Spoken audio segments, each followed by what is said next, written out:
বিসমিল্লাহির রহমানির রহিম। আসসালামু আলাইকুম। আমার প্রিয় হিসাব বিজ্ঞান বিভাগের অনার্স চতুর্থ বর্ষের শিক্ষার্থীরা, ঢাকা উইমেন কলেজ অনলাইন ক্লাসে তোমাদেরকে সবাইকে স্বাগতম জানাচ্ছি। আমি ফারজানা খান, প্রভাষক, হিসাব বিজ্ঞান বিভাগ, ঢাকা উইমেন কলেজ। আজ আমি তোমাদের accounting information system, course title accounting information system, course code 2,42,505, এই বিষয়ের ষষ্ঠ অধ্যায় থেকে ক্যাশ রিসিপ্ট জার্নাল থেকে একটা অঙ্ক শেখাবো। ক্যাশ রিসিপ্ট জার্নাল অঙ্কটা শেখার আগে আমি তোমাদের অঙ্কের ট্রানজ্যাকশনগুলো একটু পড়ে শোনাচ্ছি, তোমরা একটু সবাই খেয়াল করো। আচ্ছা দেখো, the following transaction of Kamal Company cash received for the month of July 2011 July 1 Mr. Kamal makes cash investment of Taka 50,000.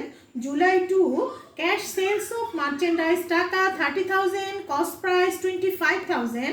July 3 a check for Taka 19,400 is received from B company on payment of Taka 20,000 less 3% discount.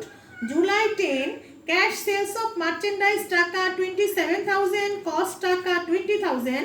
July 19 advance received from future sale Taka 10,000. July 20 cash received by signing note for Taka 10,000.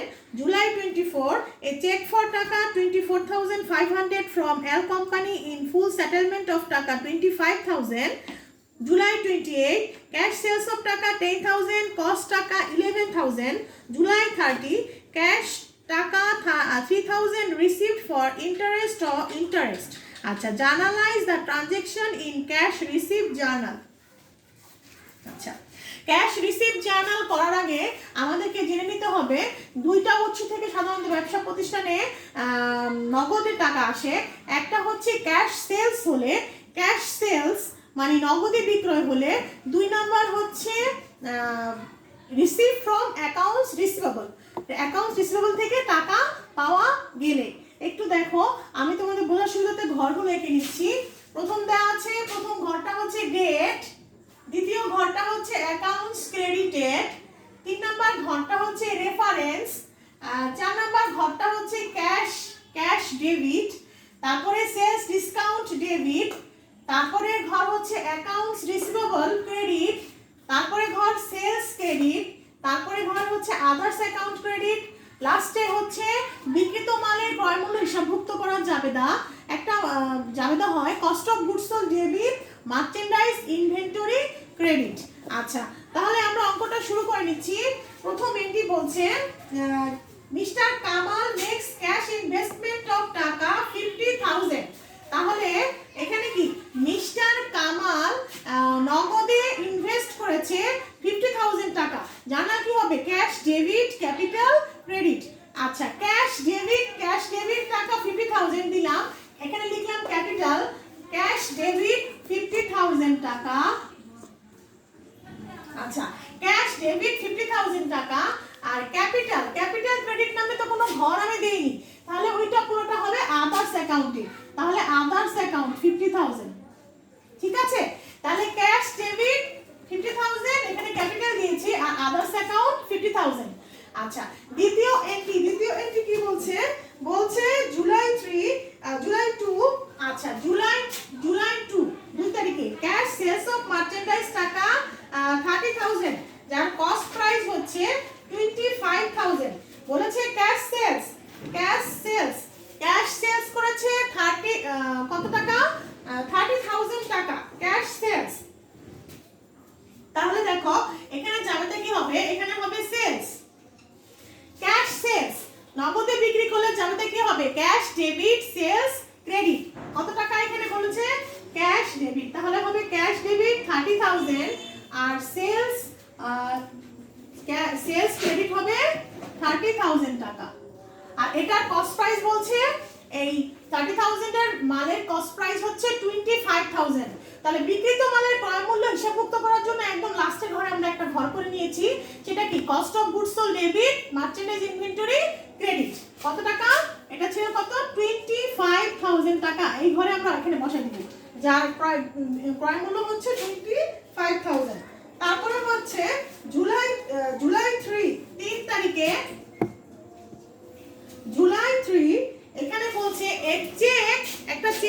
করেছে একটা check, বলছে এ check for taka 19,400 is received from B company. বলছে B company কাছ থেকে একটা check receive করেছি 19,400 টাকা। এখানে দিলাম বি কোম্পানি। হ্যাঁ, এখন বি কোম্পানি কাছ থেকে বলেছে 19,400 টাকা রিসিভ করেছে 3% ডিসকাউন্ট দেওয়ার পরে। তাহলে এখানে কত টাকা ছিল?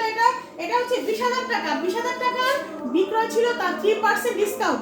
20,000 টাকা 3% করো, 20,000 টাকা 3% করে ডিসকাউন্ট কত আসে একটু দেখো। এখানে আসে 600 টাকা। 20,000 টাকা 3% ডিসকাউন্ট করলে 600 টাকা আসে। ক্যালকুলেটর সামনে নিয়ে করার চেষ্টা করো। আচ্ছা, বলেছে ক্যাশে রিসিভ করেছে। ক্যাশে রিসিভ করেছে কত? 19,400, মানে 19,400 টাকা ক্যাশে রিসিভ করেছে।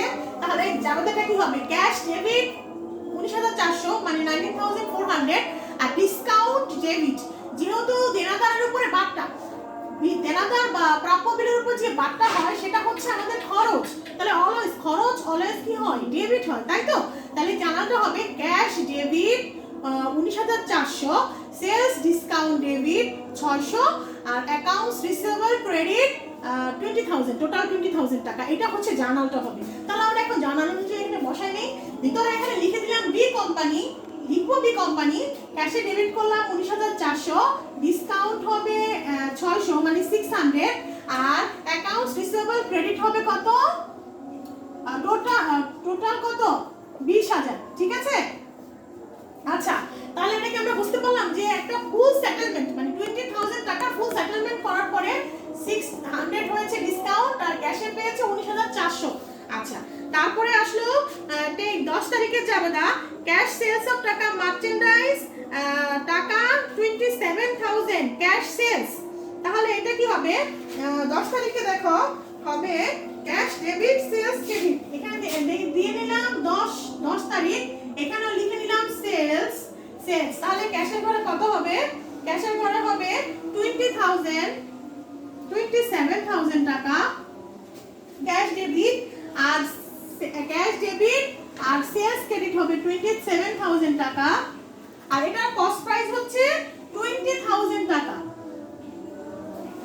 মানে একই, ক্যাশ সেলস হলে যাবে দেখি ক্যাশ ডেবিট সেলস ক্রেডিট 27,000 টাকা আর এটা বিক্রিত মালের ক্রয় মূল্য মানে এটার ক্রয় মূল্য হচ্ছে কত? 20,000। তাহলে ওই যে লাস্টে ঘর করে নিয়েছি cost of goods sold debit merchandise inventory credit কত? 20,000। ঠিক আছে? আচ্ছা, মানে 27,000 টাকা মালের যে দাম ওটার ক্রয় মূল্য হচ্ছে 20,000। আচ্ছা, তারপরে 10 তারিখের পরে এখন চলে আসলাম আমরা পরের তারিখটা হচ্ছে 19 তারিখ। 19 তারিখ কি বলছে?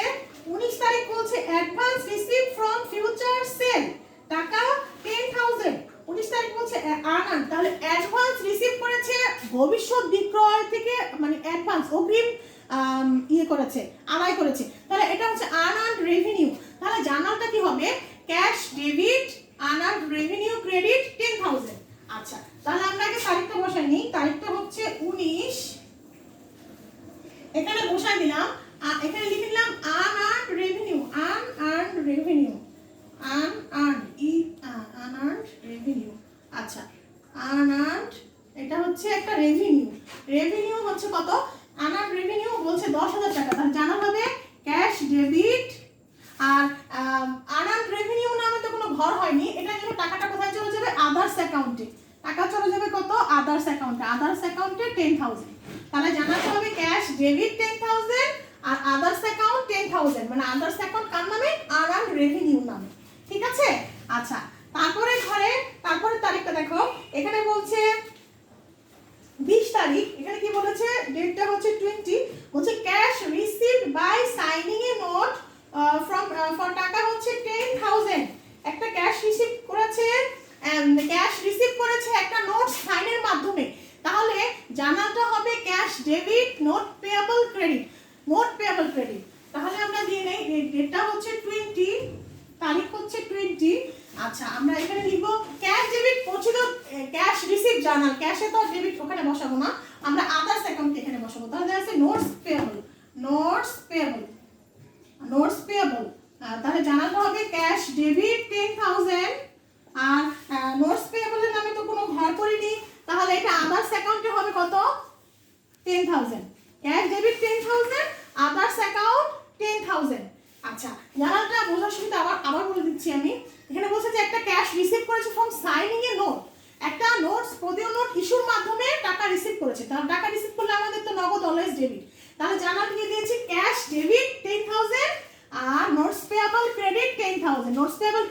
এখানে কোনো ঘর যেহেতু আঁকা নেই, তাহলে ওই টাকাটা আমার কোথায় চলে যাবে? আদার্স অ্যাকাউন্টে চলে যাবে। Cash debit notes payable credit, এই জন্য আদার্স অ্যাকাউন্টে কিন্তু ক্রেডিট হয়েছে 10,000। ঠিক আছে? আচ্ছা, তারপরে তারিখটা আমাকে কি বলছে? তারপরে তারিখটা বলছে 24 তারিখ, ডেটটা 24 বলছে। এখানে কি বলছে যে এ চেক ফর টাকা 24,500 from L company in full settlement of টাকা 25,000। মানে একটা চেক পেয়েছে এল কোম্পানির কাছ থেকে, তাহলে নগদে এখানে দিয়ে নেই আমি আগে। এল কোম্পানি কত টাকা বলছে? 24,500 টাকা পেয়েছে এল কোম্পানির কাছ থেকে, তাহলে 24,500 টাকা। আর বলছে পুরা ফুল সেটেলমেন্ট 25,000 এর ফুল সেটেলমেন্ট করার পরে, তাহলে আমি 25,000 টাকা ফুল সেটেলমেন্ট করে যদি 24,500 পাই, বাকি 500 টাকা আমার কি? অবশ্যই বাট্টা। তাহলে 500 টাকা বাট্টার ঘরে হবে, আর অ্যাকাউন্ট রিসিভেবল হবে কত? 25,000 আর কি। তাহলে দেখো জানালটা কি হবে? Cash debit 24,500, sales discount debit 500, account receivable credit একবারে 25,000। ঠিক আছে? আচ্ছা, এটা গেল। তাহলে এটা গেল 20 তারিখ, 24 তারিখ। তারপরে হচ্ছে আসলো আবার 26 তারিখ, জুলাই 26। এখানে জানালটা কি বলছে?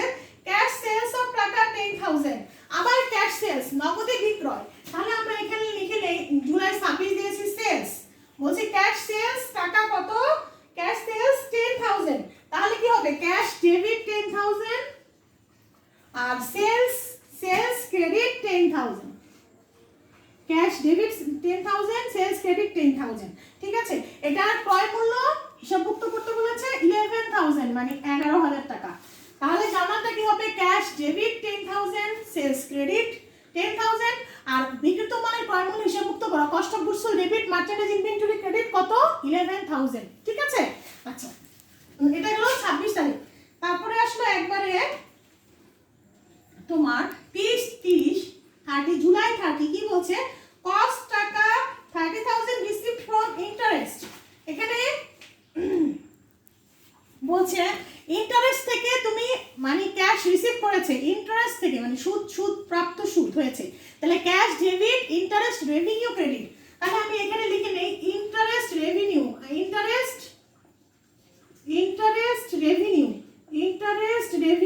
তাহলে বলছে ক্যাশ ডেবিট 30,000,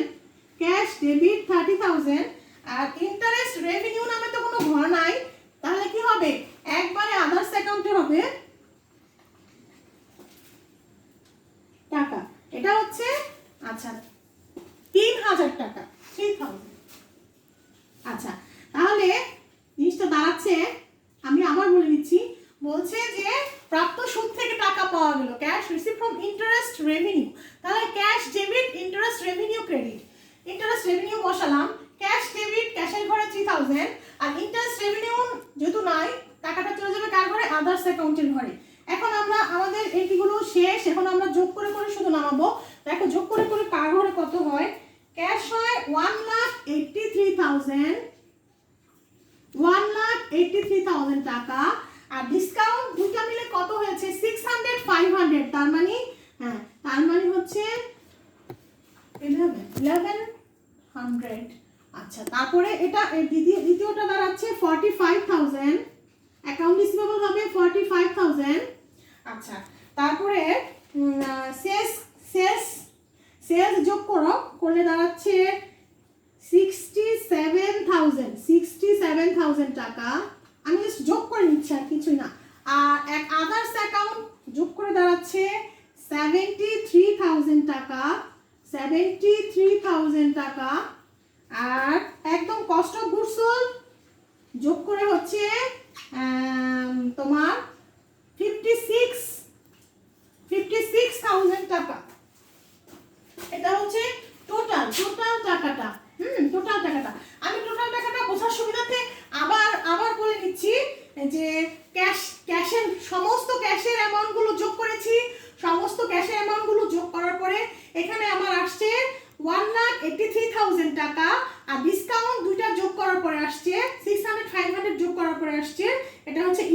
1100 আর অ্যাকাউন্টস রিসিভেবল যোগ করার পরে আসছে 45000 টাকা আর সেলস ডিসকাউন্ট যোগ করার পরে তোমার অ্যাকাউন্টস রিসিভেবলের পরে আসলো হচ্ছে সেলস যোগ করার পরে আসছে 67000 এটা ক্লোজ করে নিলাম 67000 টাকা আর আদার্স অ্যাকাউন্ট যোগ করে আসছে 73000 আর কস্ট অফ গুডস সোল্ডের ঘর যোগ করে আসছে 56000 টাকা এখন আমি একটু বোঝার সুবিধার্থে বলে দিচ্ছি এই যে অঙ্কগুলো টাকার অঙ্কগুলো একটা ক্যাশ রিসিভ জার্নাল থেকে কি পুরো নগদ প্রাপ্তিটা বোঝা যায় যে ব্যবসায়ের কোন উৎস থেকে আমার কত নগদ প্রাপ্তি কিভাবে আসছে একটু খেয়াল করে দেখো এই হচ্ছে Kamal company cash receive journal Kamal কোম্পানির ক্যাশ রিসিভ জার্নাল থেকে বোঝা যাচ্ছে এটা একটা তথ্য যেহেতু এটা হিসাব তথ্য ব্যবস্থা বোঝা যাচ্ছে যে কামাল কোম্পানি টোটাল জুলাই মাসে নগদে পেয়েছে 1,83,000 টাকা পেয়েছে 1,83,000 টাকা এই যে যোগ করে আসছে 1,83,000 কার কাছ থেকে পেয়েছে দেখো আদার্স অ্যাকাউন্টের কাছ থেকে পেয়েছে 5,000 এখানে আবার আসছে এই যে আদার্স অ্যাকাউন্টের কাছ থেকে পেয়েছে কত 73,000 হ্যাঁ আর তারপরে বাকি ক্যাশ সেলস থেকে আসছে কত তোমার 45,000 একদম আলাদা করে বুঝতে পারছে আর কামাল কোম্পানি ডিসকাউন্ট দিয়েছে প্রদত্ত বার্তা দিয়েছে কত 1100 আর অ্যাকাউন্টস রিসিভেবল তার ধারে প্রাপ্য বিল ছিল দুইটা একটা হচ্ছে 20,000 একটা হচ্ছে 25,000 দুটো যোগ করলে 45,000 আর এই পুরো নগদে বিক্রি ছিল তার তিনটা একটা ছিল 30,000 একটা ছিল 27,000 আরেকটা ছিল 10,000 তাহলে টোটাল নগদে বিক্রি তার জুলাই মাসে ছিল 67,000 ওকে আর এটা হচ্ছে আদার্স অ্যাকাউন্ট টাকা এই নগদে বিক্রি টাকা আবার বিক্রিত মালের ক্রয় মূল্য এইসব ক্রয় মূল্য আলাদা করে 30,000 টাকা যে মালটা ছিল এখানে ক্রয় মূল্য 25,000 20,000 আর 11,000 টোটাল যে নগদে বিক্রি করেছে সেই মালের ক্রয় মূল্য হচ্ছে 56,000 টাকা মানে যে 67,000 টাকা যে নগদে বিক্রি হয়েছে সেই মালের তিনটা মিলে ক্রয় মূল্য হয়েছে 56,000 ওকে তাহলে এখানে আলাদা করে জিনিসগুলো কিন্তু একদম তথ্যভাবে বোঝা যায় পুরো ক্যাশ রিসিভ জার্নাল যে কার কাছ থেকে ঠিক কত নগদ প্রাপ্তি এখানে পাওয়া গিয়েছে তাহলে আমরা নিশ্চয়ই অঙ্কটা বুঝতে পেরেছি মেয়েরা আমি তোমাদের এটা হচ্ছে পারপেচুয়াল সিস্টেমে করেছি অঙ্কটা তোমরা বাসায় বসে এই টাইপের আরো অঙ্কগুলো চেষ্টা করবে নিজেদের মতো প্র্যাকটিস করবে আর যদি না বোঝো অবশ্যই আমাকে একটু জানাবে হ্যাঁ আর তোমাদের এই অঙ্কগুলো বেশি করে প্র্যাকটিস করতে হবে যত বেশি প্র্যাকটিস করবে তত বেশি অঙ্ক ভালো বুঝবে এবং অঙ্ক করার নিয়ম হচ্ছে অঙ্ক যত করবে যদি আটকায় যাও তাহলে কিন্তু তুমি শিখতে পারবে যে অঙ্ক করতে আটকে যাবে সেই শিখতে পারবে যত বেশি আটকাবে তত বেশি শিখবে কারণ যখন তুমি একটা জিনিস আটকাবে তখন তোমার শেখার আগ্রহ জাগবে যে আমি এটা কিভাবে সলভ করবো কিভাবে শিখবো আর যদি তুমি না করে বসে থাকো তাহলে কিন্তু জিনিসটা সলভ হবে না তাহলে আমাদের ফাইনাল ইয়ারের মেয়েদের এত কিছু তো বলতে হবে না তারা অবশ্যই বেশি অঙ্ক করবে আর মেয়েরা অবশ্যই বাসায় চেষ্টা করবে আমি খুব সহজভাবে বোঝানোর চেষ্টা করেছি আর অন্যান্য চ্যাপ্টারগুলো এরপরে তোমাদেরকে আস্তে আস্তে আমি করে দেখাবো তো আজকে এই পর্যন্তই সবাই ভালো থাকো সুস্থ থাকো আল্লাহ হাফেজ আসসালামু আলাইকুম